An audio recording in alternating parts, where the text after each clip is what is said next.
మన అందరి కొరకు పరిశుద్ధాత్మ దేవుడు సిద్ధపరిచిన లేఖనాలకు మనం వెళ్దాం.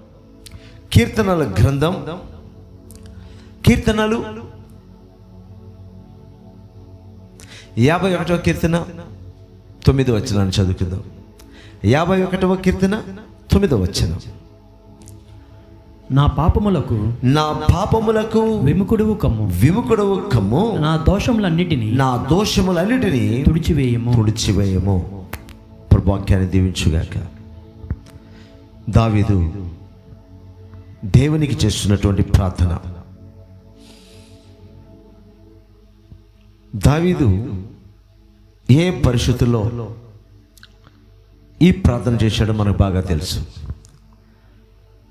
ఆయన ఎంతో పశ్చాత్తాపం చెంది దేవుని ఎదుటికి వచ్చి తన తప్పు తాను తెలుసుకొని పశ్చాత్తాపడి ప్రభు దగ్గరకు వచ్చి ప్రార్థన చేస్తున్నారు.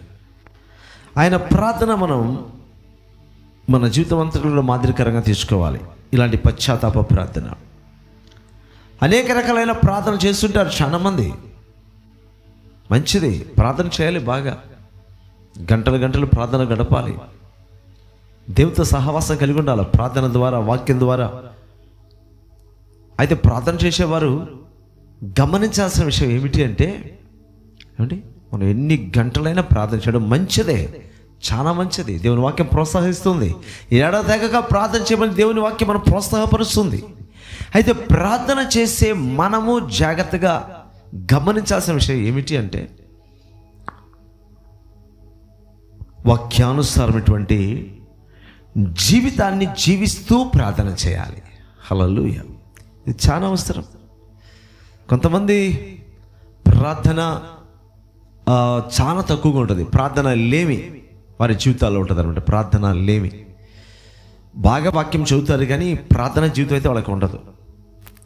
సో అలాంటి వారికి వాక్యం ఉన్నటువంటి లోతైన మర్మాలు అయితే వాళ్ళు గ్రహించలేరు. అదొక సమస్య. ఎందుకంటే ప్రార్థన సరిగా ఉండదు కాబట్టి వాళ్ళు ఎంత బైబిల్ చదివినా అక్షరార్థంగా తెలుసుకోవచ్చు, లేదా చరిత్రపరంగా తెలుసుకోవచ్చు, లేదా ఇంకొక శాస్త్రపరంగా బైబిల్ తెలుసుకుంటాడేమో తప్ప బైబిల్లో దేవుడు రాయించిన వాక్యాల నుంచి దేవుడు తనతో మాట్లాడే అనుభూతిని ఆ వ్యక్తి పొందలేడు. ఇంకెన్ని రకాలైన వేరే వేరే సబ్జెక్టుల పరంగా తెలుసుకోవచ్చేమో తప్ప దేవుడు తనతో మాట్లాడే ఆ అద్భుతమైన అనుభవము ఈ ప్రార్థన లేని వ్యక్తికి రాదు. కాబట్టి వాక్యం చదవడం మంచిది, వాక్యానుసారంగా జీవించాలి, అండ్ బాగా ప్రార్థన ఉండాలి. అయినప్పటికీ కూడా ఒకవేళ ఒక మనిషి తన జీవితంలో ఎంతో వాక్యానుసారంగా జీవిస్తున్నప్పటికీ కూడా, ఎంతో బలంగా ప్రార్థన ఉన్నప్పటికీ కూడా ఏదో ఒక పరిస్థితుల్లో కొన్నిసార్లు దేవునికి వ్యతిరేకమైన పరిస్థితులు కొంతమంది జీవితాల్లోకి వచ్చేస్తుంటుంది. అలాంటప్పుడు చాలా జాగ్రత్త గమనించాలి. నేను చాలా వాక్యం చదువుతాను, చాలా వాక్య జ్ఞానం ఉంది అని ముందుకు వెళ్ళడం కాదు. నేను కొన్ని గంటల సేపు రోజుల్లో ప్రార్థన చేస్తాను అని అలా మామూలుగా ప్రార్థన చేసుకుంటూ ముందుకు వెళ్ళడం కాదు. ఒక్క నిమిషం ఆగాలి. ఇక్కడ దావీదు అదే చేస్తున్నాడు. దావీదు దేవునికి హృదయానుసారుడు, ఎంతో ప్రార్థనా పరుడు, చక్కగా దేవుని స్తుతించే వ్యక్తి, ప్రార్థనా పరుడు, స్తుతించే వ్యక్తి. దేవుని యొక్క హృదయానుసారంగా, దేవుని యొక్క హృదయమే బైబిల్, సరేనా? దేవుని యొక్క హృదయమే బైబిల్. హృదయానుసరణ అంటే ఆయన యొక్క చట్టాన్ని అతిక్రమించకుండా నడుచుకునే వ్యక్తి అనమాట దావీదు. కాబట్టి ఇప్పుడు దావీదు దేవుని యొక్క హృదయానుసారుడు. ఇప్పుడు దేవుని యొక్క హృదయం మన చేతిలో ఉంది, ఇదే బైబిల్. ఈ బైబిల్ అనుసారం జీవిస్తే దావీదుతో చెప్పినట్టు దేవుడు మనతో అంటే, నువ్వు నా హృదయానుసారివి. నీకు దేవుని హృదయాలు తెలుసు, ఆయన హృదయం నా దగ్గర ఉంది కదా. ఆ హృదయమే ఈ పరిశుద్ధ గ్రంథం బైబిల్. దేవునికి స్తుతి కలుగును గాక. ఈరోజు మరి దావీదు చూడండి, మనం 9వ వచనం చదువుకున్నాం కదా. నా పాపములకు విముఖుడు కమ్ము, నా దోషములన్నిటినీ తుడిచివేయమని ప్రార్థన స్టార్ట్ చేశాడు. చాలా దాకా చెప్పాను కదా, ప్రార్థన పరుడు, చక్కగా స్తుతించే వ్యక్తి. దేవునికి హృదయానుసరుడైన దావీదు జీవితంలో ఊహించిన ఒక భయంకరమైన సంఘటన ఎదురైంది. తనలో ఉన్న ఆధ్యాత్మిక క్వాలిటీస్ని బట్టి అలా ముందుకు వెళ్ళిపోలేదు, ఆగాడు. ఆధ్యాత్మికంగా మంచి క్వాలిటీస్ ఉన్నా కూడా దానికి ఇబ్బంది కలిగించుకొని వచ్చినప్పుడు దాన్ని వెంటనే గ్రహించగలగాలి. దావీదు కూడా మొదట గ్రహించలేదు, దేవుడు తన ప్రవక్త ద్వారా ఒక గద్దింపు ఇచ్చినప్పుడు వెంటనే ఒక్కసారిగా ఉలిక్కి పడ్డట్టుగా మనిషి మొత్తం, అంటే అప్పటివరకు ఏదో ఒక రకమైన మత్తులో ఉన్నాడు మనిషి. మత్తులో ఉన్న మనిషికి ఏం సరిగా అర్థం కాదు, ఒక రకమైన మత్తులో ఉన్నాడు. అదే పాపపు మత్తు. ఆ మత్తులో ఉన్న తోరకు తనకేం అర్థం కావట్లేదు, పోతూనే ఉన్నాడు ముందుకి. ప్రవక్త ద్వారా దేవుడు ఒక్కసారి కదిలిచేసరికి మొత్తం ఎగిరిపోయింది. వాస్తవాన్ని చూడగలిగినటువంటి పరిస్థితి తనకు వచ్చింది. వాస్తవాన్ని చూసిన తర్వాత వెంటనే ఆయనలో కలిగింది పశ్చాత్తాపం. ఈ పశ్చాత్తాపంతో దేవుని దగ్గర మొరపెడుతున్నాడండి. నా పాపములకు విముఖుడు కమ్ము, నా దోషములన్నిటినీ తుడిచివేయము. తుడిచేసే దోషాలన్నీ తుడిచేసే, అంటే ఆల్రెడీ నువ్వు రాసేసావు, దాన్ని తుడిచేసే. విముఖుడు కమ్ము, నా పాప విషయమై నువ్వు నీ ముఖం త్రిప్పుకో, నీ తల తిప్పేసుకొని తుడిచేసే. నీ భక్తుని నేను పశ్చాత్తాపడుతున్నా. ఇప్పుడు పశ్చాత్తాపముతో నీ పాదాల చెంతకు వచ్చాను, నువ్వు నన్ను కదిలించావు. ఓ రకమైన పాపము అనబడిన మత్తులో నాకు ఏమి అర్థం కాల, కానీ ఇప్పుడు కదిలించిన తర్వాత ఆ మత్తు తొలగిపోయిన తర్వాత నా వాస్తవ స్థితి నాకు తెలిసింది. ఇప్పుడు నేను పశ్చాత్తాపడుతున్నాను, నీ దగ్గరకు వస్తున్నాను. తుడిచేసే, నువ్వు రాసి పెట్టేసావు కదా, దాన్ని తుడిచేసే. నా పాపాన్ని నువ్వు లిఖించేసావు కదా. అన్నీ రాస్తాడు దేవుడు అండి. ఆ విషయం దావీదుకు బాగా తెలుసు. ప్రతిదీ రాస్తాడు, పాజిటివ్ రాస్తాడు, నెగిటివ్ రాస్తాడు, అంతా రాస్తాడు ఆయన. ఒట్టి పాజిటివే మనం చూస్తాం, అదే దేవుడు లెక్కలో ఉంటుంది అనుకుంటాం, కానీ నెగిటివ్స్ కూడా దేవుడు చూస్తున్నాడు. వాటిని కూడా ఆయన రాస్తూ ఉంటాడు. ప్రతి విషయంలో, అది చిన్నది కానీ పెద్దది కానీ ప్రతిదీ దేవుడు లెక్కిస్తాడు అనే విషయాన్ని నిజ భక్తులు మాత్రం గ్రహిస్తారు. అందుకని వాళ్ళు చాలా జాగ్రత్తగా ఉంటారు. నిజమైన భక్తులు, నిజమైనటువంటి విశ్వాసులు ప్రతి విషయంలో ఒక చిన్న మాట మాట్లాడాలని కూడా ఆలోచించి మాట, ఇది నేను మాట్లాడొచ్చా, మాట పెద్ద పెద్దగా అతి చిన్నవి కూడా, అది సహజమైన విషయాలు కూడా కావచ్చు. మనం ఎవరితో మాట్లాడినా నేను ఇది మాట్లాడొచ్చా, ఈ పదం నా నోట రావచ్చా, రాకూడదు, ఇంత జాగ్రత్త తీసుకుంటారండి. అంటే ఎందుకంటే ప్రతిదీ రాయబడుతుంది కదా అక్కడ. ఇది మన చర్చికి వచ్చేది వెళ్ళేది కాదు, లేదు ప్రార్థన చేసేది ఆరాధన చేసేది మాత్రమే కాదు. ప్రతిదీ దేవుడు లెక్కలోకి తీసుకొస్తాడు. ఈ విషయము ఎవరికి అర్థమవుతుందంటే పరిశుద్ధాత్మ శక్తితో నింపబడిన వ్యక్తికి, దేవుని ఒకరిని చక్కగా అర్థం చేసుకునే వ్యక్తికి అర్థమవుతుంది. అందులో ఆ వ్యక్తి చాలా జాగ్రత్తగా ఉంటాడు. స్త్రీ కానీ పురుషుడు కానీ ఏ వయసైనా కావచ్చు, వాళ్ళు ప్రతి విషయంలో జాగ్రత్తగా అయినప్పుడు అంత జాగ్రత్తగా కూడా ఎక్కడో చిన్న పొరపాటు వచ్చినా వాటి విషయం వెంటనే పశ్చాత్తాపం, ప్రభు నేను చాలా జాగ్రత్తగా ఉన్నాను, అయినప్పుడు కూడా ఈ విషయంలో ఇలాగ తొందరపాటు అయిపోయింది, మాట్లాడేసాను, క్షమించు. దేవుని భయం ఉంటుందండి. తర్వాత మనుషుల గురించి ఆలోచిస్తాడు. ముందు ఆ వ్యక్తి దేవుని భయం కలిగి ఉంటాడు కాబట్టి అతను ఎంత అధికారంలో ఉన్నాడు సరే, ఒక అధికారంలో ఉన్నాడండి దేవుని బిడ్డ, ఒక విశ్వాస గొప్ప అధికారంలో ఉన్నాడు భూమి మీద, ఒక పెద్ద అధికారి అయి ఉన్నాడు. తన కింద ఉన్న పని వాళ్ళని ఏదైనా మాట్లాడవచ్చు, అంతే కదా. అధికారంలో వ్యక్తి, తన దగ్గర పని చేసేవాళ్ళు ఉన్నారు, కింద ఉద్యోగులు ఉన్నారు, తన నోటికి వచ్చినట్టు మాట్లాడగలిగినటువంటి అధికారం ఉంటుంది అతనికి. అధికారం ఉన్న వ్యక్తి ఏం చేస్తాడంటే, మామూలు వ్యక్తి ఒక మాట అంటే, ఈ అధికారం ఉన్నవాడికి కాస్త తల బిరుసు ఎక్కువ ఉంటుంది కదా, 2 మాటలు మాట్లాడతాడు. ఎందుకంటే నువ్వు నన్నేం చేయలేవు కదా, నీకన్నా పైన నేను, నీకన్నా పై అధికారంలో ఉన్నా, లేక నీకన్నా వయసులో పెద్ద ఉన్నా, నీకన్నా క్వాలిఫికేషన్లో పెద్ద ఉన్నా, నీ ఒక మాట అంటే తిరిగి నన్నేం అనలేవు కాబట్టి నేను 10 అంట, అవకాశం వచ్చింది కదా 10 అంట అని ప్రవర్తించే వాళ్ళు ఉంటారు. బట్ నిజమైన విశ్వాసం కూడా, ఆ వ్యక్తి నిజమైన విశ్వాసం అనుకోండి, ఆ పెద్ద అధికారి తన కింద ఉన్న వాళ్ళు కూడా గౌరవంగా మాట్లాడతాడు. ఎందుకంటే దేవుడికి లెక్క చెప్పాలా, నా నోటికి వచ్చి మాట్లాడంత అర్హత అధికారం ఉన్నా కూడా మాట్లాడను, ఎందుకంటే నేను దేవుని బిడ్డను. ప్రతిదీ దేవుడికి అడుగుతాను, దేవుడు కింద ఉన్న వ్యక్తిని ఎందుకు నువ్వు అలా మాట్లాడావు, ఒకవేళ పొరపాటు చేస్తుంటే దానికి ఎంతవరకు నువ్వు మాట్లాడాలి. ఒక యజమాని తన కింద ఒక దాసుడు తప్పు చేశాడు, అరవచ్చు, అధికారం ఉంటుంది. ఎంతవరకు ఒక లెక్క ఉంటుంది దానికి.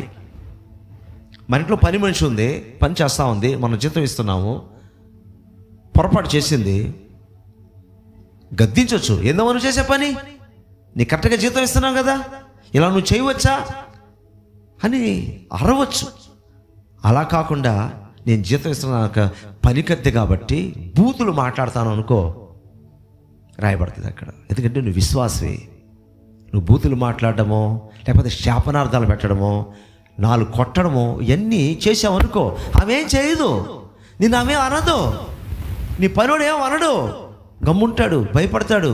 కానీ రాయబడిపోద్ది. నువ్వు ఎంతవరకు అక్కడ రియాక్ట్ అవ్వాలి అంతవరకు న్యాయసమ్మతంగా నువ్వు రియాక్ట్ అవ్వడం తప్పు లేదు. కానీ దానికి మించిపోయావు అనుకో, అది రాయబడుతుంది. సో ఇక్కడ ఎందుకు ఈ మాటలు చెప్తున్నానంటే, ఇంత డీప్గా కొంతమంది వాళ్ళు చేశారు, నేను మాట్లాడాను, వాళ్ళు అన్నారు కాబట్టి నేను అన్నా అంటారు. ఎంతవరకు నువ్వు రియాక్ట్ అవ్వాలి, ఎంతవరకు ఒక లెక్క ఉంటుంది. ఒకవేళ ఎదుటివాడు బూతు మాట్లాడేశారు అనుకోండి, మనల్ని వాడు అనడానికి లేదు. వాడు మాట్లాడినా నువ్వు మాట్లాడకూడదు, వాడు శపించాడు కూడా తిరిగి శపించకూడదు. కీడులకు ప్రతి కీడు చేసుకొనక దేవుని ఉగ్రతకు చోటు ఇవ్వడని అని వాక్యానికి ఎవడు సమాధానం చెప్తాడు? కీడును కీడు చేత జయించకుండా కీడును మేలు చేత జయించడు అని వాక్యానికి ఎవడు సమాధానం చెప్తాడు? అది నీకోసం నా కోసం రాసింది కదా. ఎదుటివాడు నోరు పారేసుకున్నా నువ్వు నోరు పారేసుకోకూడదు. అది నిజ విశ్వాసి. తను నోరు పారేసుకోడు, అండ్ ఎదుటివాడు నోరు పారేసుకున్నా కూడా, ఎక్కువ చేసినా కూడా ఈ వ్యక్తి అంతటి కంట్రోల్ నేను చేయకూడదు. వాడు నీకన్నా చిన్నవాడే కావచ్చు, నీకన్నా పెద్దవాడే కావచ్చు, ఏదైనా కావచ్చు. నేను ఎవరినంటే విశ్వాసి. నా విషయమై దేవుడు మరలా నేను లెక్క చెప్పాలి. ఎంతవరకు రియాక్ట్ అవ్వాలో దానికి ఒక లెక్క ఉంటుంది, అంతవరకే రియాక్ట్ అవ్వాలి. నేను చెప్పినా వీళ్ళు నన్నేం అనలేరులే అనుకొని చేసావంటే అన్ని లిస్టులో పడిపోతాయి. చాలా ప్రమాదం అండి. అందుకని చెప్తున్నా, విశ్వాసులు చాలామంది ఎలాంటి భ్రమ అంటే, ఓకే ప్రార్థన చేసుకుంటాం, స్తుతిస్తున్నాం, వాక్యం చదువుతున్నాం, ఇంతే ఇంతే ఇంతే. మిగతా విషయాల్లో, మిగతా నా వ్యక్తిగత విషయంలో, లేక నా కుటుంబ విషయంలో, నా సామాజిక విషయంలో, అంటే వ్యక్తిగతం, కుటుంబం, సామాజికం, నేను ఎట్టన్నా ఉండొచ్చు అనుకుంటున్నా. అది రాంగ్. ప్రతి విషయం నువ్వు దేవుని బిడ్డవే. నువ్వు వ్యక్తిగతంగా దేవుని బిడ్డవే, నీ కుటుంబంలో దేవుని బిడ్డవే, నువ్వు సామాజికంగా దేవుని బిడ్డవే, నువ్వు ఉద్యోగంలో దేవుని బిడ్డవే, నువ్వు వ్యాపారస్తులైనా దేవుని బిడ్డవే. కాబట్టి ఏమైనా నేను చేయొచ్చు అనడానికైతే అది కరెక్ట్ కాదు. ఇక్కడ దావీదు మహారాజు అయినప్పటికీ కూడా, ఓ ఘోరమైన తప్పు చేసినప్పటికీ కూడా వెంటనే కదిలిపోయిన తర్వాత నిజ స్థితిని తెలుసు పశ్చాత్తపడ్డాడు. నెక్స్ట్ ఆయన చూడండి ఏం ప్రేర్ చేస్తున్నాడు. 10వ వచనం చూడండి. 10వ చరణం.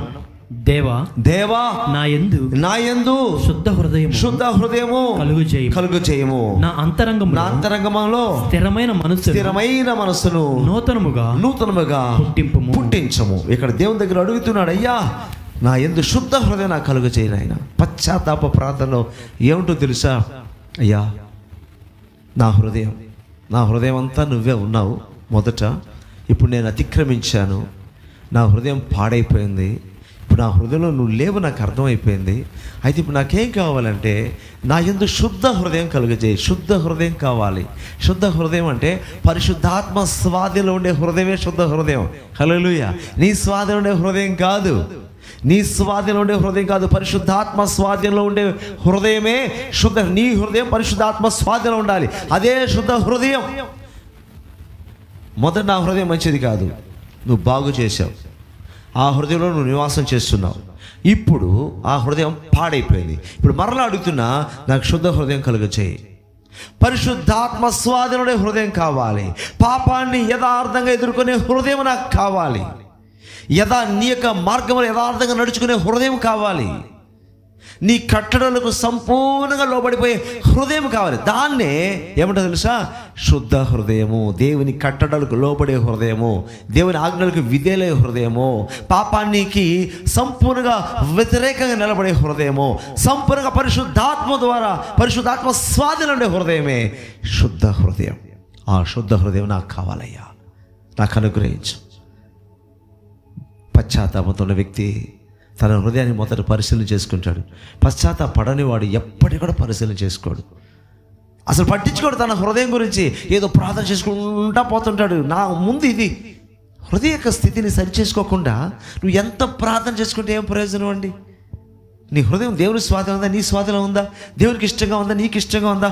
దేవుని చిత్తానికి లోపడుతుందా? లేకపోతే నీ చిత్తానికి లోపడుతుందా? నీ హృదయం దేవునికి అనుసరించి నడుస్తుందా, లేక లోకాన్ని అనుసరించి నడుస్తుందా? ఏ స్థితిలో ఉంది హృదయం తెలుసుకోకుండా నేను వాక్యంలో ఎదిగేశాను, నేను ప్రార్థనలో ఎదిగేశాను. నువ్వు ఎదగడం మంచిదే, బట్ అసలు సరి చేసుకోకుండా ఎంత ఎదిగిన ప్రయోజనం ఏంటి? సో దేవుడు ఈరోజు అదే మాట్లాడుతున్నాడు. కొంతమంది ప్రార్థన అస్సలు ఎదగని వాళ్ళు ఉంటారు, కొంతమంది వాక్యములు ఎదగని వాళ్ళు ఉంటారు, కొంతమంది దేవుని స్తుతించే దాంట్లో ఎదగని వాళ్ళు ఉంటారు, కొంతమంది ఎదిగిన వాళ్ళు కూడా ఉంటారు. మరి ఎదిగిన వాళ్ళు కూడా ఈ విషయాన్ని గమనించాలి. నీ హృదయ స్థితి నువ్వు గమనించుకోకుండా నేనేదో ఎదిగిపోతున్నాను, నేనేదో భలే ఎదిగిపోతున్నాను అనుకుంటే ఒకరోజు నువ్వేం ఎదిగావో దేవుడు నీకు చూపిస్తాడు. నువ్వేం ఎదగలేదంటాడు. ఒకటే మాట, నువ్వేం ఎదగల, అట్టే ఉన్నావు. నువ్వు నన్ను స్వీకరించక ముందు ఎలా ఉన్నావో, నన్ను స్వీకరించిన తర్వాత నువ్వు అలాగే ఉన్నావు. కొంతమంది అక్కడక్కడ చెప్తుంటే నేను వింటుంటా. కొంతమంది దేవుని బిడ్డల గురించి, కొంతమంది అన్ని జనులు. ఇప్పుడు అనుకోండి, ఒక అన్ని జనుల గురించి ఒక కుటుంబం దేవుని నమ్ముకుంది, లేదా ఒక వ్యక్తి నమ్ముకున్నాడు అనుకోండి. ఆ వ్యక్తి ఒక ప్రత్యేకమైన జీవితం జీవించినప్పుడు వాళ్ళ బంధువులు కావచ్చు, లేదా కుటుంబ సభ్యులు కావచ్చు, తెలిసిన వాళ్ళు కావచ్చు, ఒక మంచి సాక్ష్యం ఇవ్వగల. దేవుని నమ్ముకొని భలే మారిపోయాడు ఇతను, అతని జీవితం మారిపోయింది, మాట మారిపోయింది, ప్రవర్తన మారిపోయింది, ఓహ్ అని సాక్ష్యం ఇవ్వగలగాలి. అలా కాకుండా ఈడ అప్పుడంతే ఇప్పుడు ఇంతే, ఇలా చాలా దగ్గర విన్నప్పుడు ఎంత బాధ కలుగుతుందో తెలుసా. ఏం మార్పు లేదండి, అతను అప్పుడు ఎట్టున్నాడో ఇప్పుడు ఎట్టున్నాడు. కాకపోతే అప్పుడు వేరే దేవుని ఆరాధించేవాడు, ఇప్పుడు యేసుప్రభువుని నమ్ముకున్నాడు, అంతే. చిన్న తేడా ఏంటి, దేవుణ్ణి మార్చాడు, బ్రతుకు మారలా. దేవుణ్ణి మార్చాడు అంతే, బ్రతుకు అలాగే ఉంది. అదే మనస్తత్వమే, అదే ప్రవర్తనే, అదే జీవితమే, ఏం మార్పు లేదు, అట్టే ఉన్నారు. అంటే ఇదేనా సాక్ష్యం? అన్ని జనుల దగ్గర దేవుని బిడ్డలు పొందే నువ్వేదో పెద్ద అన్ని జనుల నుంచి దేవుళ్ళకి వచ్చేసి నేను పెద్ద భక్తుని అయిపోయాను, భక్తురాలు అయిపోయాను కాదు. నువ్వు అనుకుంటే సరిపోతుందా? నీ గురించిన సాక్ష్యం ఏంటి? బయట సాక్ష్యం అంటే మనం కొన్ని కార్యాలు జరుగుతాయి, చర్చిలో సాక్ష్యం ఇస్తాం, దేవుని గణపరుస్తాం, అది వేరే సాక్ష్యం. కానీ నీ వ్యక్తిత్వం గురించి ఇతరులు సాక్ష్యం ఇవ్వగలగాలి. వాళ్ళు మారారండి, వాళ్ళు చాలా స్పెషల్. అప్పుడు ఉన్నట్లేదు, చాలా ఇంకా మార్పు చెందుతూనే ఉన్నాడు. పోయిన సంవత్సరానికి ఈ సంవత్సరం ఇంకా మార్పు, వచ్చే సంవత్సరం ఎంత మారుతాడో. సో శుద్ధ హృదయం అన్నది కావాలని అడుగుతున్నాడు. అలాగే స్థిరమైన మనసు ఏమంటున్నాడు ఆయన? స్థిరమైన మనసు నాకు ఎలా అంట నూతనంగా పుట్టించు. అది అంటే అంతకుముందు నా మనసు కూడా పాడైపోయింది, కల్మషానికి గురైపోయింది. నాకు నూతనమైన మనస్సు కావాలి. నూతనమైన మనస్సు, నా అంతరంగంలో స్థిరమైన మనసు నూతనంగా పుట్టించు. అది కూడా ఎట్లా ఉండాలంటే ఆ కొత్త మనసు స్థిరంగా నిలబడిపోవడం, మళ్ళీ మారకూడదు. అంత క్లారిటీ చూడండి. ఆయన అడిగేటప్పుడు నా అంతరంగంలో స్థిరమైన అనే పదాన్ని వాడే, చూసారా? స్థిరమైన మనస్సు నూతనంగా పుట్టించు అంటే నాకు మళ్ళీ ఒక మనస్సు కావాలి, అది నూతనమైనదిగా ఉండాలి. అది ఎలా ఉండాలంటే స్థిరంగా ఉండాలి. మారిపోయేటట్టు గతంలో ఉన్న మనసు మారిపోయింది, కానీ నెక్స్ట్ నాకు ఇచ్చే మనస్సు అది ఎలా ఉండాలంటే అది స్థిరంగా ఉండాలి, కదలకూడదు ఎన్నడూ కూడా. స్థిరమైన మనస్సు. లోకల్ కూడా అంటారు కదండి, మనస్సు కొద్ది గతి అని, మతి కొద్ది గతి అంటారు. అంటే మనస్సును బట్టే మన జీవితం కొన్ని విషయాల్లో ఆధారపడి ఉంటుంది. అది వాస్తవమే. అది మన మనస్సు మంచిగా ఉన్నప్పుడు ఈరోజు కష్టాలు పాలైనా రేపు ఏదో ఒక రోజు మనం ఆశీర్వాదకరమైన అనుభవాలకి రాగలిగిన అవకాశం ఉంటుంది. మన మనసు చాలా మంచిగా ఉండాలి, జాగ్రత్తగా ఉండాలి. ఈ మనస్సు అన్నది అది ఎట్లా పడితే అట్లా తిరిగిపోతుంటుంది. అది దాన్ని అదుపు చేయడం చాలా కష్టం. అందుకని వాక్యం అనే కళ్ళెముతో మనసును కట్టి ఉంచితే ఆ మనస్సు కళ్ళెము వేసినటువంటి గుర్రం ఎలాగైతే స్ట్రైట్గా వెళ్తుందో, వెళ్ళవలసిన మార్గం కూడా వెళ్తుందో, అటు ఇటు వెళ్ళకుండా కరెక్ట్గా వెళ్తుందో, అలాగే మన మనసు కూడా కరెక్ట్గా పోతుంది. వాక్యం అనే కళ్ళెము ఈ మనసు అనే గుర్రానికి వేయాలి. మనసు గుర్రానికన్నా వేగంగా పరిగెస్తుందంట, గుర్రానికన్నా ఫాస్ట్, టైం కన్నా ఫాస్ట్. మనస్సు అంత వేగవంతమైంది ప్రపంచంలో ఏంటంటే మనస్సే. దానికన్నా వేగవంతమైంది దేవుని వాక్యం. నీ వాక్యం చాలా వేగంగా ప్రయాణిస్తుంది అని బైబిల్లో రాయడం చూస్తున్నాం. మనస్సు ఈ ప్రపంచం అన్నిటికన్నా వేగవంతమైంది ఏంటి అంటే మనిషి యొక్క మనసు. దానికన్నా వేగవంతమైంది దేవుని యొక్క వాక్యం. అందుకని మనిషి మనసును క్యాచ్ చేసేది దేవుని వాక్యం. అంటే ఫాస్ట్గా చాపేస్తుంది. నీ మనసు కన్నా చాలా చాలా ఫాస్ట్గా వాక్యం ఉంటుంది. కాబట్టి నువ్వు ఎంత పరిగెత్తినా నీకన్నా ముందు నిలబడుతుంది వాక్యం. ఓకే, సో ఈ విషయాన్ని మనం గుర్తుపెట్టుకుందాం. నూతనమైన మనస్సు మనకు కావాలి. ఆ నూతనమైన మనస్సు వాక్యముతో ఏమై ఉండాలా? కట్టబడి ఉండాలా. ఆ మనసు వాక్యాన్ని కట్టబడి ఉంటేనే ఆ మనసు కరెక్ట్గా పోతుంది. మరలాగా నువ్వు వాక్యాన్ని కట్టలేదనుకో, మనసుని పోతానే ఉంటుంది, అది పోతానే ఉంటుంది. కాసేపు దేవుల్లో ఉంటుంది, కాసేపు లోకంలో ఉంటుంది, కాసేపు దెయ్యంలో ఉంటుంది, కాసేపు పనికి వచ్చేదా ఉంటుంది, కాసేపు పనికి రాని ఇలా ఉంటారండి కొంతమంది మనసు. ఒకే రకం ఉంటుందా? దైవికమైన వాటిలోనే ఉంటుందా అండి? ఉండదు. దేవులో ఉంటుంది, దెయ్యంలోనూ ఉంటుంది, మంచిలో ఉంటుంది, చెడులోనూ ఉంటుంది, అన్నిట్లోనే ఉన్నది ఆ మనసు. అది కరెక్ట్ మనసు కాదు, అది కరెక్ట్ మనసు కాదు. అందుకని అంటున్నాడు, నా అంతకుముందు స్థిరమైన మనసు నూతనంగా పుట్టించు. మనసు గురించి ఎన్నో హెచ్చరికలు ఉన్నాయి బైబిల్లో. ప్రాకారము లేకుండా పాడైపోయిన పురం ఎంతో తన మనసును అదుపులో ఉంచుకొనని వాడు కూడా అంతే. ఆ మనసును అదుపులో ఉంచడం, అదే వాక్యం అని అదుపులో ఉంచాలి. అది లేదంటే ఆ మనసు విడిగా అయిందంటే మాత్రం మొత్తం నష్టం, కష్టం, బాధ, తీర్చలేని బాధలు, తీర్చలేని సమస్యలు. కారణం తెలుసా? మనస్సే. నీ మనస్సు అదుపులో ఉంచుకో. అందరి మనసులు ఇబ్బందికరంగానే ఉంటుంది, అనుకూలంగా ఉండదు. దేవునికి అనుకూలమైన మనసు ఎవ్వడికి ఉండదు, ఏ మనిషికి ఉండదు. కానీ దేవునికి వచ్చిన తర్వాత ఆ వాక్యం ముడేసి కట్టేసి పెట్టేసాల, అప్పుడు అది గమ్ముగా ఉంటుంది. వదిలేసాం అనుకో, అందుకే మతి కొద్ది గతి. దాన్ని వదిలేసినోడు నాశనం అయిపోతాడు, దాన్ని గట్టిగా పట్టుకున్నాడు గొప్ప స్థితికి వస్తాడు జీవితంలో. వాడు అన్యుడైనా కావచ్చు, వాడు అన్యుడైన తన మనస్సును ఇక్కడైతే మనం దేవుని వాక్యంతో ముడేసుకుంటాం, అక్కడ ఏంటంటే వాడు కొన్ని రకాల వాళ్ళకి ఏముంటుందంటే నేను చాలా గొప్పవాడిని అవ్వాలి, ఒక పట్టుదల, ఒక గురి ఉంటుంది. నేను ఈ యొక్క స్థానానికి రీచ్ అవ్వాలి, కాబట్టి నా మనసును కంట్రోల్ చేసుకుంటేనే నేను అక్కడికి పోగలను. దాన్ని బట్టి వాళ్ళు ఏం చేస్తారంటే కొంత కంట్రోల్ చేసుకుంటూ, సెల్ఫ్ కంట్రోల్ చేసుకుంటూ వాళ్ళు ఏం చేస్తారంటే అక్కడికి కొంతమంది రీచ్ అవుతారు. అలా కంట్రోల్ చేయలేని వాళ్ళు మధ్యలో ఆగిపోతారు. సో లోకరీత్యా చెప్పాలంటే అలా. కానీ మనకు చాలా గొప్ప అవకాశం ఉంది. దేవుని వాక్యంతో మన మనసు అయితే స్వాధీనపరుచుకునే అవకాశం అయితే ఉంది. అవకాశం సద్వినియోగం చేసుకోవాలి. మనకు దేవుని అడగాలి, అయ్యా నాకు స్థిరమైనటువంటి నూతనమైనటువంటి మనస్సు నాకు అనుగ్రహించు అని దేవుని దగ్గర ప్రార్థించే అనుభవమే నిజమైన పశ్చాత్తాపం.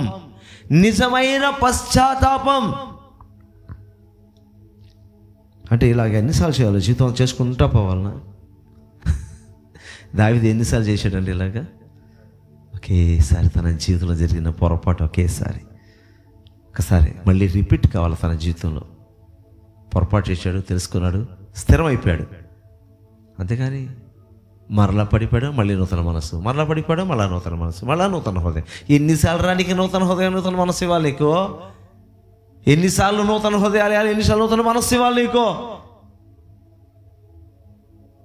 దావీదు చేసిన పాపం ఘోరమైనదే కాదని చెప్పట్లేదు, బట్ ఆయన ఒక్కసారే తన జీవితంలో నిలబడిపోయాడు. ఇంకా మనం చూస్తే 11వ వచనం కదండి, ఇక్కడ హృదయం మనస్సు గురించి రాశాడు. దాన్ని మొదట చూసినప్పుడు హృదయం మనస్సు. నెక్స్ట్ ఇప్పుడు 11వ వచనంలో నీ సన్నిధిలో నుండి నన్ను త్రోసివేయకము నీ పరిశుద్ధాత్మను నా యొద్ద నుండి తీసివేయకము. ఇక్కడ రెండు విషయాలు చెప్తున్నాడండి.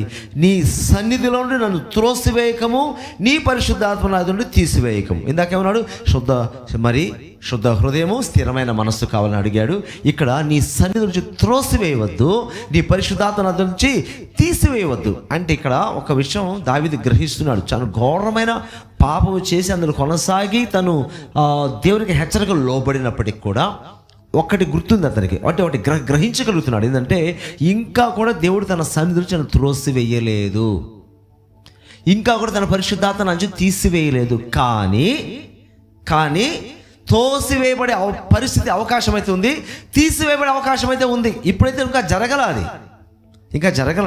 కానీ తీసేస్తాడేమో, తీసేస్తాడేమో ఆ భయం మాత్రం కలిగిందండి. ఆయన సన్నిధిలో నుంచి త్రోసివేయబడే అనుభవం అంటే అది చాలా భయంకరం, దేవునికి దూరం అయిపోయే అనుభవం. అది ఏదేను తోట నుంచి ఆదాము హవ్వలను త్రోసివేయబడ్డారు వాళ్ళు. అక్కడ దాకా వాళ్ళ జీవితం ఎలా ఉన్నింది, అక్కడి నుంచి బయట త్రోసివేయబడిన తర్వాత వాళ్ళ పరిస్థితి ఎట్ట అయిపోయింది, చాలా ఘోరంగా అయిపోయింది కదా. సో దేవుని సన్నిధి ఎప్పుడు మనకు తోడుగా ఉంటుంది. ఆయన సన్నిధిలో నుంచి త్రోసివేయబడ్డం అంటే ఇంక దేవునికి దూరం అయిపోయడమే అర్థం. దేవునికి దూరం అయిపోవడమే. దేవునికి దూరం అయిపోతే మన పరిస్థితి ఏంటి? అందుకే ఆయన అంటాడు, అయ్యా నీ సన్నిధిలో నుంచి నన్ను త్రోసివేయవద్దు. ఇప్పుడు త్రోసివేయలా, నెక్స్ట్ త్రోసివేసే పరిస్థితి రావచ్చేమో నాకు అర్థమవుతుంది. ఎందుకంటే నీ సన్నిధిలో నిలవగలిగినటువంటి అర్హత నేను కోల్పోయాను కాబట్టి ఇక నెక్స్ట్ నువ్వు చేసేది తోసేసేదే. ఇంకా తోసేస్తావు. ఎందుకు తోసేస్తావు? ఇప్పుడు నాకు అర్హత లేదు, నీ సన్నిధిలో అర్హత నాకు లేదు కాబట్టి అయ్యా బ్రతిమలాడుకుంటున్నా, పశ్చాత్తాపడుతున్నా. ఆ తోసివేసే పరిస్థితి మాత్రం రానివద్దు నాయన. ఆ తోసివేసే పరిస్థితి మాత్రం నాకు రానివద్దు. నీ సన్నిధిలోనే ఉండాలి.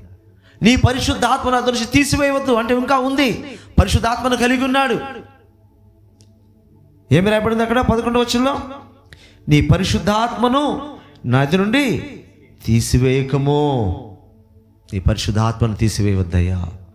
పరిశుద్ధాత్మను ఇంకా కలిగి ఉన్నాను, నెక్స్ట్ తీసేసే పరిస్థితి రావచ్చు, కానీ పశ్చాత్తాపడుతున్నా. నీ ఆత్మ లేకపోతే నేను నీ కోసం జీవించలేను. నీ పరిశుద్ధాత్మ లేకపోతే, ఉంటేనే, నీ పరిశుద్ధాత్మ కలిగి ఉంటేనే ఇంత భయంకరమైన పరిస్థితుల్లో పడ్డానే. మరి పరిశుద్ధాత్మ లేకపోతే పరిస్థితి ఏంటి? ఒకసారి మీరు అందరూ జాగ్రత్తగా పరీక్షించాలి. కొన్ని మనం ఎట్లా ఆలోచిస్తామంటే, దేవుడు మనకు ఆత్మనిచ్చాడు, పాత నిబంధన కానీ కొత్త నిబంధన కానీ, తన ఆత్మ మనం ఉన్నప్పుడే మనం ఎట్ట పాపం చేయగలిగాము, ఎలా తప్పు చేయగలిగాము? ఆయన ఆత్మ నాలో ఉంటే నేను చేయకూడదు కదా. అది ఏదైనా కావచ్చు. మీరు ఒకటే పాపాన్ని పెట్టుకుంటారు ఎప్పుడు కూడా, అది తప్పది. పాపం అంటే చాలా రకాల, దేవుని వాక్యానికి వ్యతిరేకంగా ఏది చేసినా పాపమే. అది పాపం అంటే ఒట్టి వ్యభిచారమే కాదు, దొంగతనమే కాదు, నరహత్య మాత్రమే కాదు. ఎందుకంటే పాపం అనగానే ఇవి కూడా రాదు, కానీ ఒక కేవలము వ్యభిచార సంబంధమైన పాపమే గుర్తొస్తుంది ప్రతి మనిషికి. పాపం అంటే అదేనా? అది ఒక్కటేనా బైబిల్ చెప్తుంది? ఇంకేం చెప్పట్లేదు. పాపం అంటే వాక్యానికి వ్యతిరేకంగా జీవించడమే, ఆజ్ఞాతిక్రమమే పాపం, దేవుని కట్టడలు మీరడమే పాపం. కానీ అది ఏదైనా కావచ్చు. మరి త్రోసివేయబడే పరిస్థితి లేదా పరిశుద్ధాత్మను కోల్పోయే పరిస్థితి వస్తుంది. ఇప్పుడు సహజంగా ఇందాక చెప్తున్నాను కదా, పరిశుద్ధాత్మ ఉంటే మరి ఇలా ఎందుకు చేయగలిగాడు ఒక వ్యక్తి? దావీదు కావచ్చు, ఇంకొక భక్తుడు, ఇంకెవరైనా కావచ్చు. ఆత్మ ఉంది కదా, ఆత్మ ఉన్నాడు. ఆయన నీకు హెచ్చరిక చేస్తుంటే లోపల ఉండి ఇదిగో నువ్వు చేయకూడదు, ఇదిగో ఇది నువ్వు చేయకూడదు, ఇది వాక్యానికి వ్యతిరేకం, ఇదిగో నువ్వు బూతులు మాట్లాడకూడదు, ఇదిగోపోతే నువ్వు అబద్ధాలు మాట్లాడకూడదు, ఇదిగో నువ్వు కల్పిస్తున్నావు, మాటలు కల్పిస్తున్నావు, ఇది తప్పు, నీకేదో గొప్పదనం రావాలని, ఎదుటివాడికి చెడ్డ పేరు రావాలని మొత్తం క్రియేట్ చేస్తున్నావు, రకరకాలు క్రియేట్ చేస్తావు. తప్పు. నీ ప్రార్థన దేవుడు వినడు. నువ్వు ఆత్మీయంగా ఎదగలేవు, ఇదో పతనావస్థకు వస్తావు. నువ్వు ఏది విత్తావో అదే కోస్తావు. ఒకరోజు ఎన్ని లోపల చెప్తుంటాడు ఆయన, నువ్వు ఈరోజు ఇది విత్తావు కదా, ఇదే కోస్తావు. నువ్వు ఎదురు దూషించావు, ఇదే కోస్తావు, దూషించబాక. నువ్వు శపిస్తున్నావా, ఇదిగా నీకు తిరిగి వస్తుంది, జాగ్రత్త. లేని నువ్వు కథలు అల్లబాక, నీ మీద కథలు అల్లబడతాయి ఒకరోజు, జాగ్రత్త. నీకు ఈరోజు ప్రస్తుతం మంచి పేరు రావాలని నువ్వు ఏదో చేస్తున్నావు, అది కరెక్ట్ కాదు. నీకు మంచి పేరు దేవుడు ఇస్తాడు, ఆయనకు లోబడి జీవించు. నువ్వు ఇలాగ ఏదేదో మాట్లాడి ఏదేదో చెప్పేసి నీకేదో 10 మందిలో మంచి పేరు రావాలని అనుకుంటున్నావు. రేపు సమాజం మొత్తంలో నీ చెడ్డ పేరు వస్తుంది. ఆ 10 మంది ఈరోజు నీ మాట నమ్మి నువ్వు ఏదో మంచి అనుకున్నారు కదా, రేపు వాళ్ళు కూడా చెప్పకూడదు, ఊసేసిపోతారు. సమాజంలో వాళ్ళు కూడా ఉన్నారు కదా, ఆ 10 మంది కూడా ఈరోజు నీ మాటలు వినేసి, అమ్మో అతను చాలా మంచివాడు, ఇది చాలా మంచిది, ఎదుటివాడు వీడు ఎలాంటోడా, ఈరోజు నాకు తెలిసింది అని నువ్వు ఏదో క్రియేట్ చేసావు. ఒకరోజు దేవుడు బట్టబయలు చేసేస్తాడు. నీ స్టోరీలన్నీ డూప్ అని తెలిసిపోతుంది. డూప్ చెప్పిన సాక్ష్యాలు దేవుడు తీసి బయటపడేశాడు అండి. ప్రజల్ని అట్లా మోసం చేశారు కొంతమంది, అబద్ధపు సాక్ష్యాలు చెప్పి పట్టించేశాడు దేవుడు. అట్లాగే తమాషా పడుతున్నారేమో దేవుని దగ్గర. పరిశుద్ధాత్మ లోపల నుండి చెప్తుంటాడు, ఆయన చెప్తాడండి, ఆయన చెప్తుంటాడు, వద్దు వద్దు వద్దు వద్దు, అలాంటి పని చేయపాక. యథార్థంగా ఉంటే దేవుడు నేను మంచి పొజిషన్ తీసుకొస్తాడు. నువ్వు ఎందుకు ఇటువంటి పనికి మన పనులను చేస్తావు? అయినా కూడా ఇంకా ఎన్ని రకాలను కానివ్వండి, అన్ని వ్యతిరేకంగా దేవునికి ఏది చేసినా పరిశుద్ధాత్మ దేవుడు లోపల గద్దిస్తుంటాడు. అయితే వీళ్ళు ఏం చేస్తారంటే, పరిశుద్ధాత్మ యొక్క బోధకు, పరిశుద్ధాత్మ యొక్క హెచ్చరికకు లోబడకుండా వీళ్ళు ఏం చేస్తారంటే అణచి వేస్తారు. ఆయన అప్పుడు ఏం చేస్తారంటే, నా మాట విననప్పుడు, నువ్వు నా మాట వినప్పుడు నేను ఎందుకు నీలో ఉండాలి? నేను సపరేట్ అయిపోతా, నీకు నాకే సంబంధం లే అని పరిశుద్ధాత్మ దేవుడు మనం చెల్లిపోతాడు. అది జరిగేది. ఎందుకంటే ఆయన చాలా సున్నితమైన మనస్సు కలిగిన వాడని బైబిల్ మనకు సాక్ష్యం ఇస్తూ ఉంది. వెళ్ళిపోతాడు. అప్పుడేమవుతుంది? నువ్వు ఏది చేయాలో అది చేసుకుంటూ వెళ్ళిపోతావు. పరిశుద్ధాత్మ స్థానంలో దురాత్మ వచ్చి కూర్చుంటుంది. దురాత్మ కూర్చొని ఇంకా నిన్ను ప్రోత్సహించి పాపములకు నడిపించి, శాపములకు నడిపించి పతనమై పరిస్థితి వస్తుంది. పరిశుద్ధాత్ముడు ఉంటేనే ఒక మనిషి, పరిశుద్ధాత్మను కలిగిన వ్యక్తి, పరిశుద్ధాత్మను అంగీకరించి దాన్ని ఆ పరిశుద్ధాత్మ లోబడే వ్యక్తి కొన్నిసార్లు మాట విననప్పుడు పరిశుద్ధాత్మ తీసివేయబడితే పరిస్థితి ఏంటి? అది నేను చెప్పేది. కానీ మీరేమంటారు? ఉంటే ఎలా చేశాడు? పరిశుద్ధాత్మ నిజంగా ఉంటే తప్పు చేయడు. మరి దావీదు పరిశుద్ధాత్మ కలిగి ఉన్నాడు, తప్పు చేయలేదా? ఆయన హెచ్చరికిస్తాడు, తెలియపరుస్తాడు. దాన్ని మనం ఆయన చెప్పినట్టు పోతే మంచిగా ఉంటుంది. చాలామంది చేయరు కదా. చేయనప్పుడు ఏమవుతుంది? దేవునికి విరోధంగా చేసి కష్టాలు పాలవుతారు. కొన్ని క్షమింపబడే ఉంటాయి, కొన్ని క్షమింపలేని ఉంటాయి. క్షమింపబడే పాపాలు, క్షమింపబడని పాపాలు ఉంటాయి. సో ఎవరు దేంట్లో పడతారో వాళ్ళకే తెలుస్తుంది, దేవునికి తెలుస్తుంది. కానీ ఇక్కడ దావీదైతే ఖచ్చితంగా అడుగుతున్నాడు, నీ పరిశుద్ధాత్మ నాదు నుంచి తీసివేయొద్దు. ఉంటేనే పాతకం చేశానే, ఇంక తీసేసావంటే ఇంకంతే, నా బ్రతుకు ఇంకంతే, నాశనం అయిపోతుంది. కాబట్టి తీసివేయవద్దు, ఉంచు. మంచిగా ప్రార్థన చేశాడు. తర్వాత సో తులసివేయవద్దు, తీసివేయవద్దు, 2 మాటలు చెప్పాడు. 12వ వచనంలో నీ రక్షణ ఆనందము నాకు మరలా పుట్టించము, సమ్మతి గల మనస్సు కలుగజేసి నన్ను దృఢపరచు. ఇక్కడ ఏమంటున్నాడు తెలుసా? మరలా పుట్టించు అంటున్నాడు. ఏంది? ఆనందం. నాకు ఆనందాన్ని మరలా పుట్టించు, రక్షణ ఆనందం. నేను రక్షింపబడినప్పుడు నాకు గొప్ప ఆనందం ఉన్నింది. ఈరోజు ఆనందం పోయింది. దేవుడిచ్చే ఆనందం చాలా అద్భుతంగా ఉంటుంది. అది లోకం ఇచ్చేది కాదు. అది దేవుడిచ్చే సంతోషం, దేవుడిచ్చే ఆనందం చాలా ఉన్నతంగా ఉంటుంది. అది నేను చెప్తున్నాడు, నేను కోల్పోయాను. అర్థమవుతుంది ఆయనకి, దావీదుకి అర్థమైంది. నేను కోల్పోయాను, రక్షణ ఆనందం నాకు లేదు. అంటే మరలా పుట్టించు. ఆ రక్షణ ఆనందం మరలా నాకు కావాలి. కోల్పోయా నేను. పాపం ఉన్న చోట ఆనందం, దేవుడిచ్చే ఆధ్యాత్మికమైన ఆనందం, పాపం ఒక దగ్గర ఉండలేదండి. పాపం ఉన్న చోట శాపం ఉంటుంది, కానీ ఆధ్యాత్మికమైన ఆనందం అక్కడ ఉండదు. ఎంత రావాలన్నా రాదు ఆనందం. ఆ పాపము పోవాలి. ఆ పాపం పోవాలంటే పశ్చాత్తాపడి పాపాన్ని ఒప్పుకొని ఆ పాపాన్ని విడిచిపెట్టి అప్పుడు మరలా ఆధ్యాత్మికమైన ఆనందం, ఆత్మలో ఆనందం కలిగి ఉండే అవకాశం అయితే ఉంటుంది. కానీ ఒకవైపు పాపం ఉంటే మరొక ఆత్మలో ఆనందించాలనుకుంటే అది ఇంపాసిబుల్, అది ఎప్పటికీ జరగని పని. ఓకే, అందుకని నేను అంటాడు, ఏమంటున్నాడు? నీ రక్షణానందం నాకు మరలా పుట్టించు. ఇంకా ఏమంటాడు? సమ్మతి గల మనస్సు కలుగజేసి నన్ను దృఢపరచు, నా ఆధ్యాత్మికమైన జీవితంలో నన్ను బలపరచు నాయన. ఈ ఆత్మీయ జీవితంలో ఎదురే ప్రతి ఆటంకాన్ని, ప్రతి పోరాటాన్ని జయించడానికి నన్ను దృఢపరచు. నేను ఆధ్యాత్మికంగా దృఢపరచు అంటే శక్తివంతంగా ఉండాలి. నేను ఆధ్యాత్మిక జీవితంలో శక్తివంతంగా ఉండాలి. నా ఆత్మీయ జీవితాన్ని పతనం చేసేది ఏది వచ్చినా, ఎన్ని వచ్చినా, 10 వచ్చినా, 100 వచ్చినా, 1000 వచ్చినా నేను జయించగలంత శక్తి నాకు కావాలి. ఎప్పుడైనా ఆలోచిస్తున్నావా? ఆత్మీయ జీవితంలో ఎదిగేటప్పుడు నిన్ను పడగొట్టడానికి చాలా శక్తులు పనిచేస్తుంటాయి. ఆలోచించే ఎప్పుడన్నా? మరి పరిశుద్ధాత్మదేవుడు మనకు బోధిస్తున్నాడు. కొంతమంది ఈ వివేచన తెలుసా? ఆత్మీయంగా ఎదుగుతున్నా ఎదిగే కొద్ది పోరాటం, ప్రతి పోరాటాన్ని ఎదురు చాలా పోరాటాలు ఉంటాయి. నీ ఆత్మీయ జీవితాన్ని పతనం చేయడం, నువ్వు దృఢంగా ఉంటేనే జయించగలుగుతావు. 1 వస్తుందా, 10 వస్తుందా, 100 వస్తుందా, 1000 వస్తుందా చెప్పరు. ఎన్నో వస్తాయి, ఆటంకాలు వస్తాయి. నన్ను దృఢపరచు. నువ్వు దృఢపరిస్తే పౌలు చెప్పినట్టు నన్ను బలపరచు అనేది. నీ సమస్తము చేయగలను, బలపరచయ్య నువ్వు నన్ను. నీ సమస్తం నీ కోసం చేస్తా, నా కోసం కాదు, నీ కోసం చేస్తా. ఇక టోటల్గా ఏమండి ఈ 12 వచనం కూడా ఏం చదివితే, నాకు ఆనందం మరలా పుట్టించు, నన్ను దృఢపరచు అని. ఈ ప్రార్థనంతా నువ్వు కానీ నేను కానీ విన్న తర్వాత ఒక ఆలోచన రావాలి మనకి. దావీదు ఎక్కడ కూడా నన్ను శిక్షించొద్దాయి అని అడగల. మనైతే ఏమంటో తెలుసా? తప్పు చేసినప్పుడు ప్రభా నన్ను క్షమించని అడుగుతాం, అంతవరకే. అడిగి ఇంకోటి కూడా అడుగుతాం, ప్రభా నా మీదకి శిక్ష రాకుండా కాపాడయ్యా, నా మీదకి ఉగ్రత రాకుండా కాపాడయ్యా, నా కుటుంబం మీదకి ఏ యొక్క ఉగ్రత రాకుండా కాపాడయ్యా ఆయన అడుగుతాం కదా, తప్పు చేస్తాం, పాపక్షమాపణ పొందుతాం, ఒప్పుకుంటాం, శిక్ష రాకూడదు, శిక్ష అయితే రాకూడదు అని తెలుసు, మన శిక్ష వస్తుందని. కానీ దావీదు ఇక్కడ ఒక్క దగ్గర కూడా అడగల, శిక్ష నుంచి తప్పించు అని. ఎందుకు తెలుసా? తన మనస్సాక్షి తెలుసు, నాకు రావాలి శిక్ష, నేను చేసిందని నాకు శిక్ష రావాల్సిందే, కానీ నేను దూరం కాకూడదు, నీ సన్నిధి ఉండాలి, నీ ఆత్మ ఉండాలి.